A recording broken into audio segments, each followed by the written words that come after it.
आज हम लोग अकबर की उदारता के कारण या वह उदार कैसे हुआ इसके बारे में पढ़ेंगे। तो पहला कारण है या पहला जो उसके जीवन पर सबसे बड़ा प्रभाव पड़ता है जिसके कारण वह उदार होता है, तो उसकी माता और उसके पिता। क्योंकि उसके पिता जो थे अकबर के, वो कट्टर सुन्नी नहीं थे, कट्टर सुन्नी मुस्लिम नहीं थे। और माता हमीदा बानो बेगम, वह भी एक उदार महिला थी। और ये माँ बाप का व्यवहार बच्चों पर जरूर पड़ता है, और इसी के कारण अकबर जो है वो उदार व्यक्ति का व्यक्ति होता है, व्यक्तित्व। और वही व्यक्तित्व उसको जो है भारत का, उसकी पर्सनालिटी जो है वो भारत का सम्राट उसको बना देती है। और उसके मन में लड़कपन से ही, बचपन से ही धार्मिक सहिष्णुता का अंकुर भली भांति बो दिया गया था। और दूसरा, अकबर के ऊपर उसके शिक्षकों तथा संरक्षक का भी प्रभाव पड़ा। उसके शिक्षक अब्दुल लतीफ, उसके शिक्षक अब्दुल लतीफ शिया मुस्लिम थे, जबकि दूसरे शिक्षक मुनीम खान वह क्या थे, सुन्नी थे, सुन्नी मुस्लिम।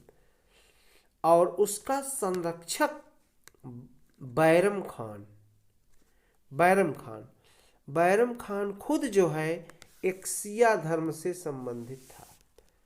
और इन सब का प्रभाव अकबर के धार्मिक विचारों पर पड़ा। इन सब का प्रभाव उसके धार्मिक विचारों पर पड़ा।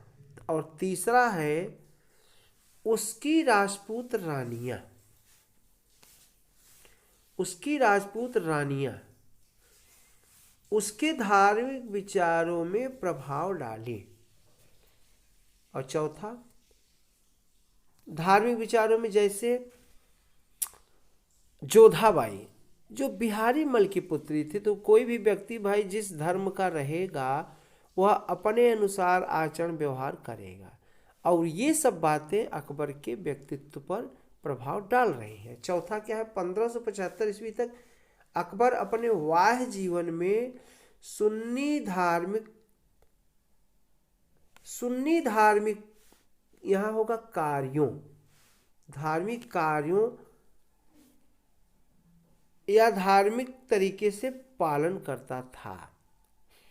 वह अपने वाह जीवन में सुन्नी, यहाँ थोड़ा सा इसको, ये है सुन्नी, ठीक है, यहाँ जो है सुन्नी होगा, सुन्नी धार्मिक कार्यों का पालन करता था। किंतु शेख मुबारक और उसके विलक्षण पुत्र फैजी और अबुल फजल, फैजी और अबुल फजल, शेख मुबारक के दोनों पुत्र हैं फैजी और अबुल फजल, ने उस पर गहरा प्रभाव डाला, जिससे उसका मन इस्लाम की ओर से हट गया, इस्लाम की ओर से हट गया।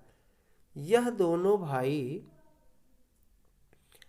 सूफी थे, ये दोनों भाई क्या थे, सूफी थे। वे विविध धर्मों को सत्य की खोज का प्रयत्न मानते थे। धर्मों को क्या मानते थे, वो सत्य की खोज, चाहे हिंदू धर्म हो, मुस्लिम हो, ईसाई हो, पारसी हो, सिख हो, इन सब धर्मों में केवल सत्य की खोज का प्रयत्न मानते थे। दोनों भाई सूफी थे ये लोग। और अगला है फतेहपुर सीकरी में धार्मिक वाद विवाद इबादत खाना की स्थापना 1575 में हुई थी। और इबादत खाने में हिंदू धर्म के, सिख धर्म के, ईसाई धर्म के, पारसिक धर्म के, ये सभी लोग जो आचार्य थे वो इकट्ठा होते थे। और क्या, इकट्ठा होते थे, उसके बाद जो है वो वाद विवाद करते थे, धार्मिक बातों पर वाद विवाद करते थे। और इसमें जो है शेख मुबारक, शेख मखदूल मुल्क और शेख अब्दुल नबी, ये जो है कट्टर मुस्लिम थे। ये कैसे थे? कट्टर मुस्लिम। और अबुल फजल, अबुल फैजी राजा बीरबल, ये सब क्या थे? धार्मिक, ये सेकुलर टाइप थे, इनमें वाद विवाद होता था। अब जो है अकबर के जीवन में गैर मुस्लिम का भाव, कट्टर मुस्लिम पक्ष के मुल्ला लोग अकबर के प्रश्नों का संतोषजनक उत्तर नहीं दे सकते थे।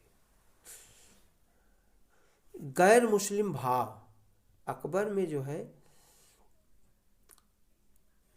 तमाम गैर मुस्लिम लोगों का भी प्रभाव उसके जीवन पर पड़ता है। और उसमें क्या प्रभाव पड़ता है कि कट्टर मुस्लिम पक्ष के मुल्ला लोग अकबर के प्रश्नों का संतोषप्रद उत्तर नहीं दे सकते थे। उसे विश्वास हो गया था कि उसके सिद्धांत, उनके सिद्धांत, किनके सिद्धांत? जो मुस्लिम तमाम मौलवी लोग हैं, उनके सिद्धांत क्या है? निस्सार हैं, उनमें कोई सार नहीं है। वह विद्वान ब्राह्मणों को बुलाता था, जिनमें पुरुषोत्तम और देवी मुख्य थे, इनमें ये मुख्य थे। जैन धर्म, अब जो है हिंदू धर्म, उसके बाद जैन धर्म। जैन धर्म भी उसके जीवन पर प्रभाव डालता है। हरि विजय सूरी, विजय सेन सूरी, भानुचंद्र उपाध्याय और जिनचंद्र, ये व्यक्ति जो है जैन धर्म के एक तरीके से आचार्य थे, और ये सब अकबर के दरबार में रहते थे। और 1578 से जैन उपदेश देने सदा शाही दरबार में रहते थे। और इन सब के कारण अकबर का जीवन जो है वह बहुत सारे, उसके जीवन में बदलाव आता है, बहुत सारे बदलाव आते हैं। यहाँ तक कि कैदी और पिंजड़े में जो पक्षी पाले गए थे, खास दिन ही इनका वध किया जाता था। डेली जो है इनको जो है नहीं वध किया जाता था। ये सब का प्रभाव कैसे पड़ा? वो पड़ा जो है जैन धर्म के जो प्रवर्तकों के कारण।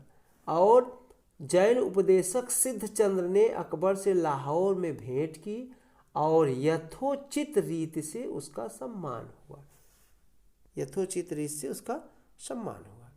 अब हम देखें पारसी धर्म। पारसी धर्म का भी अकबर बहुत सम्मान करता था। और अबुल फजल को उसने दरबार में आदेश दिया था कि पवित्र अग्नि जलाए रखने का प्रबंध करे। पारसी धर्मशास्त्री दस्तूर मेहर जी ने, जो गुजरात के नवसारी नामक स्थान का निवासी था, ये कहाँ का था? नवसारी नामक स्थान का निवासी था, और बादशाह को पारसी धर्म की शिक्षा दी थी। यह व्यक्ति क्या था? पारसी धर्म की इसने शिक्षा दी थी, पारसी धर्म की शिक्षा इसने दिया था बादशाह अकबर को। उसे बादशाह ने बाद में 200 बीघा जमीन दे दी, और उसी पर जो है वो पारसी धर्म का मंदिर भी बनवाया था। अब आते हैं हम लोग ईसाई धर्म। और ईसाई धर्म, गोवा से अकबर ने ईसाई पादरियों को बुलाया, और कुछ उसमें 1-2 पादरी ऐसे थे जो इस्लाम धर्म को अपशब्द बोलते थे। इस्लाम धर्म के बारे, कुरान के बारे में, अल्लाह के बारे में इसीलिए रोडोल्फ, एक पादरी था रोडोल्फ, इसके प्राण जो है संकट में पड़ गए थे। अकबर ने इसको फिर बचाया था रोडोल्फ को। और फिर हम लोग आते हैं सिख धर्म।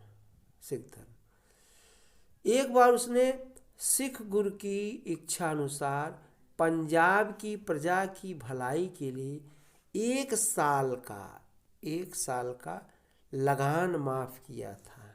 किसने? अकबर ने। और यह भी जान लें आप लोग कि जो है इस्लाम धर्म में बादशाह का विश्वास कम हो गया था, और उसके बाद तमाम जो कट्टर मुस्लिम समर्थक थे वो जो है अकबर से जलने भी लगे थे। तो आज इतना ही। वीडियो को लाइक, सब्सक्राइब, शेयर अवश्य करें।